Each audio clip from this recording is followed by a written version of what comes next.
Rabbi Menachem Genack.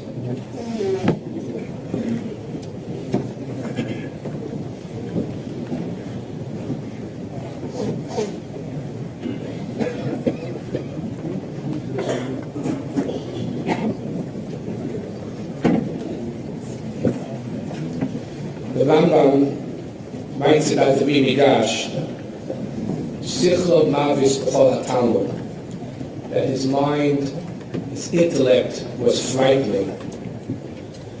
And all of us who knew Rabbi Belsky, which was, others have said before, was struck by his extraordinary brilliance, his ideas in Kol HaTorah Kula. But it was beyond Kol HaTorah Kula. It was in so many different areas that were relevant to Kol HaTorah Kula. When we would have an issue at the OU to calculate shishim in terms of containers carrying oil, so Belsky, of course, calculated in his mind, what was the volume of the sphere of the walls. In astronomy, that's why in art school, in the Shas, he's noted as a person who explained all those subjects that no one has a clue about in terms of astronomical issues. But it was also, he had a penetrating intellect and almost a clairvoyance. I remember once there was a company, a caterer, that we thought might be cheating. So, and I was about to remove the OU. So Rabbi Belsky spoke to the mashgiach, and he spoke to the different owners. He saw that one of the owners, just by interrogating him, was lying, a former owner, and it was clear that the mashgiach really had complete control of the situation. But it was just his intellect, in terms of his wisdom, was astounding. But there was another quality, I think, that we all recognized about Rabbi Belsky. Moshe Rabbeinu is called Moshe. And it always struck me strange that his name is Moshe. After all, Moshe was given a name by his parents, Chazal say, Avigdor, Tuvia. Why is it after Moshe Rabbeinu is repatriated to his people, why does his name remain Moshe, an Egyptian name given to him by Bas Paro? So I thought that the reason is this, that the extraordinary quality of Moshe Rabbeinu was, here comes Moshe, a prince of Egypt. Rashi says he ran Paro's house. He would have been the next king. He goes out and he sees an Egyptian hitting a Jew. Moshe should have made this calculation. Let me wait a while. I will be the king of Egypt. I will ameliorate the situation of the Jews. I will free my brethren. But Moshe's sense of justice didn't permit it. He couldn't even wait one moment. So he strikes the Egyptian, and he has to flee. Everything which others would have made a calculation is then a change. Moshe, wait. Save the Jews. But Moshe's sense of justice and his pursuit of emes didn't permit it. That was Rabbi Belsky.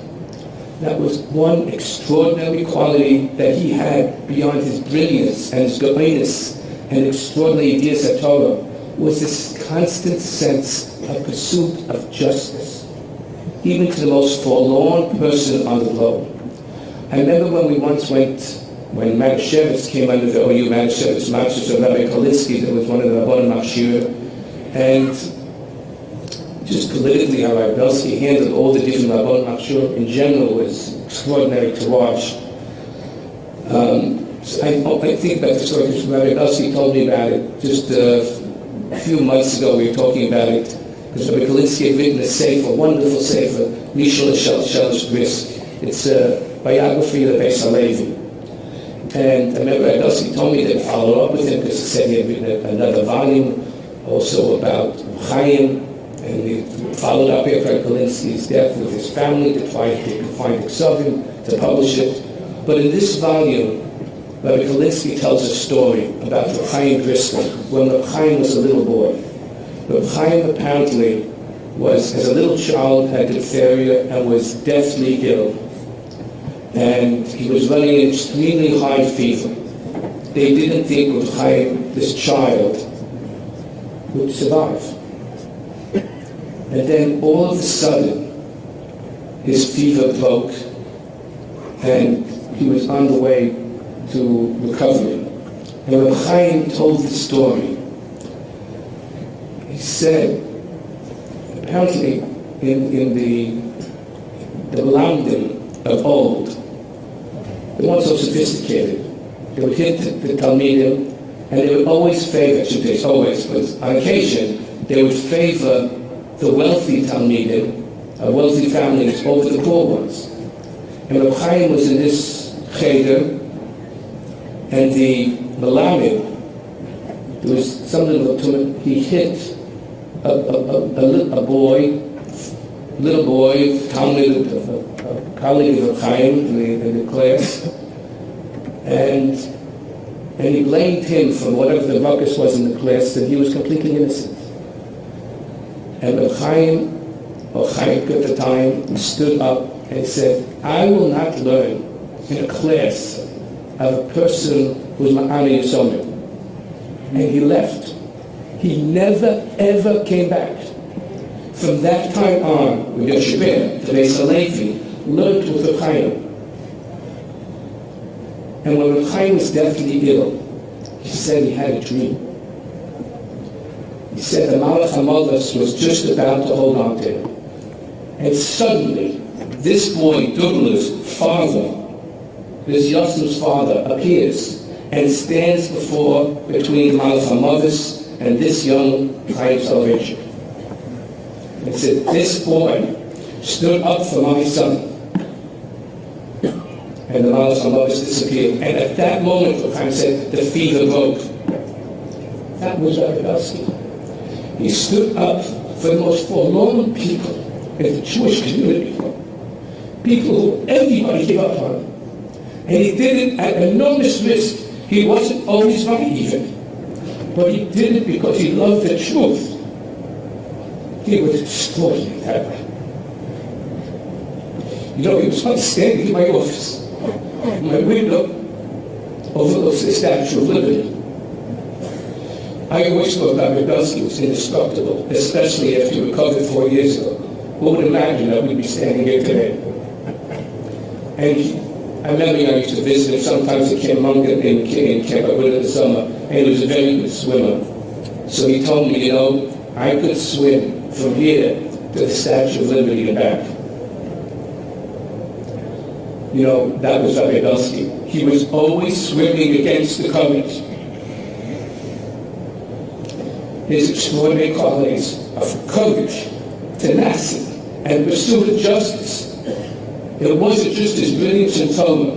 Moshe Rabbeinu was Moshe the Egyptian, the son of the prince of Egypt, who saved Christ all, and in this week's parasha became the voice of the Torah. That was Rabbi Belsky. You know, if it wasn't for his strength in halacha also, none of us in this room would be eating fish anymore. And it was kahena, so many different issues that frankly only he understood, even the technology of it. That's which he had always a very strong opinion about. You know, we have a journal that we publish in the OU called Masoma. So, if you remember years ago, there was an issue about sheitlach. For us, it wasn't, we don't give ashkot for sheitlach. It was okay because there's an amino acid that's used, that's derived from here, L-cysteine. So there's a chiluf mechtovim between Rabbi Belsky and Rav Yosef. You have to read those letters just to see both the elegance of language and the precision and of analysis. Last week I was in Miami, and I gave a shiur in Kollel, North Miami. It was a shiur on Bishul Akum. But I referenced, because the shiur was for Foolish Layman and for Rav Belsky, a tshuva that he had written about, you know, the issue about whether Bishul Akum or the Shulchan Aruch depends on the meaning or on the way it's particularly served. And in the language, it's, first of all, he's 100% right. You know, the piece of the head about the min that depends on the min is always misquoted, he doesn't say it. But the elegance of language, and Rav Shechter at the end, because we have like a nice Shechter, one of the person in the OU as well. So, Vadron Smechem Kinisinaso Nisinai. I remember the first time I met Rabbi Belsky. Before he came to the OU, I had just been appointed to be the head of the OU Kashrus, and there was an issue which re-emerged years later about oils coming in from Asia. And I was there, America came with Simcha Katz, I was on a boat, Rabbi Belsky was there then for the Chav K, and there's these huge tankers. And Rabbi Belsky went down, he wanted to see what it was exactly like. So it must have been several stories high. He went down in a ladder together with Rabbi Gruber. So he asked me if I wanted to go down. Rabbi Belsky was much taller than me, so I said, I'm going to rely on you. But the courage always, the tenacity, the pursuit of justice, never guessing, just knowing the facts. I remember he told me once, Baruch Hashem, Rabbi Belsky has a very large and distinguished family. So he told me that with one of his children, when he was born, so I guess one of the doctors in the hospital said, why so many children? This wasn't the full doctor. So Rabbi Belsky told me, I explained to him, there's such a thing as an endangered species. We Jews are an endangered species. But I thought about it. Rabbi Belsky also, that kind of brilliance, blended with the kind of knowledge he had and the constant pursuit of emes, also an endangered species. Soloveitchik, Rabbi the Rav, when he was Master the Brisker Rav, said, Nicht nur as given Gresser, as given Andush. Rabbi Belsky was unique in so many ways.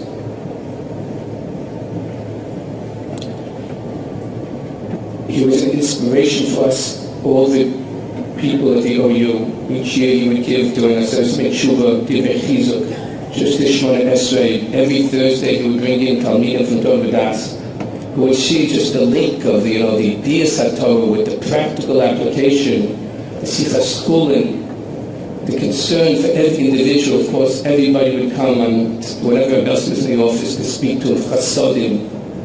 He was really unique, irreplaceable. I loved him very much. Meet him to us.